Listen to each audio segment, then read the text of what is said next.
Всем привет! На канале Алекс Моторный сегодня небольшая, но интересная прогулка по одной из самых старых улиц Харькова. Незаметная и маленькая улица Девичья. Улица Девичья – это 200 метров по крутому склону в центре города.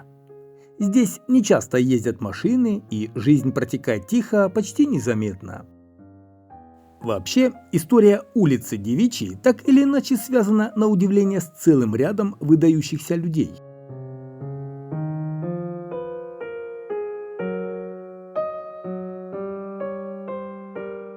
Вот этот дом, единственный новострой на улице, состоит из 5 индивидуальных трехэтажных жилых домов, которые на данный момент давно обжиты.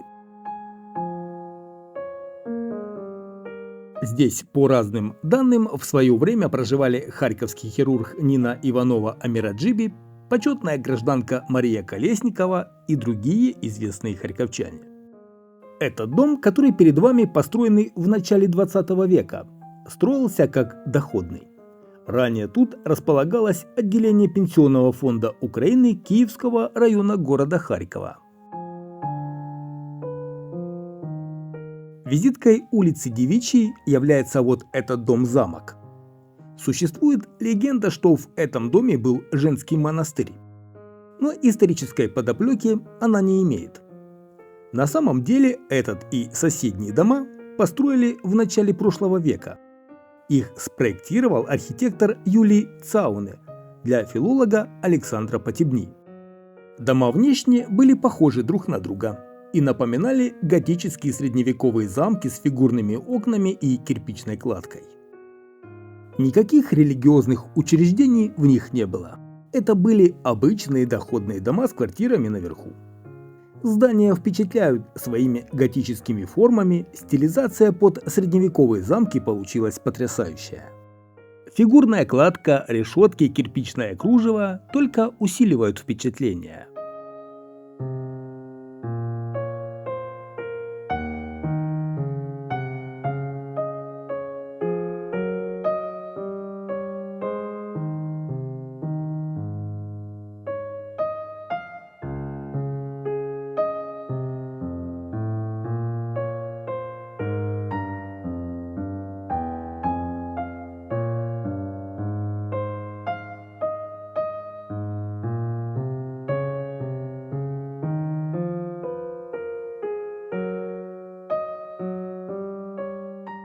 Улица Девичья была заложена в начале XIX века. Даже появилось ее первоначальное название Девичья.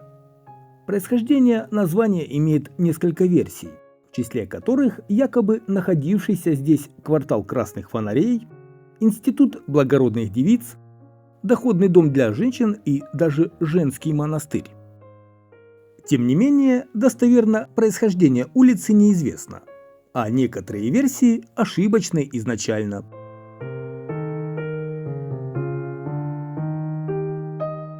Здесь безликие постройки соседствуют с домами великолепной архитектуры, а здания XIX века смотрят в глаза зданиям совсем новым, что при небольшой ее длине довольно ощутимо. Как и многие другие в Советском Союзе, улица не избежала переименований. Она пронесла первоначально название через революции, мировые войны, многочисленные политические невзгоды. Пока в 1977 году градостроители не назвали улочку именем известного коммунистического деятеля Николая Демченко. Историческое название было возвращено только в 2015 году решением городских властей. А вот этот довольно невзрачный двухэтажный дом, который сейчас перед вами на углу с улицей Черноглазовской, бывшей маршала Бажанова, также помнит знаменитостей. В 1921 году в нем снимали 2 комнаты писатели Юрий Олеша и Валентин Катаев, а в гости к ним заезжали Эдуард Багрицкий, Илья Ильф и Евгений Петров. Этот скромный кирпичный дом рукой Катаева вписан в литературную историю, будучи упомянут в его романе «Алмазный мой венец». Со слов местных жителей, этот дом во дворе имел конюшню и подземные погреба. Но впоследствии в результате ряда реконструкций они были уничтожены вместе с частью первоначального вида. Улица Девичья застраивалась и развивалась довольно медленно. Долгое время она оставалась ничем не вымощенная, не имела освещения и водопровода.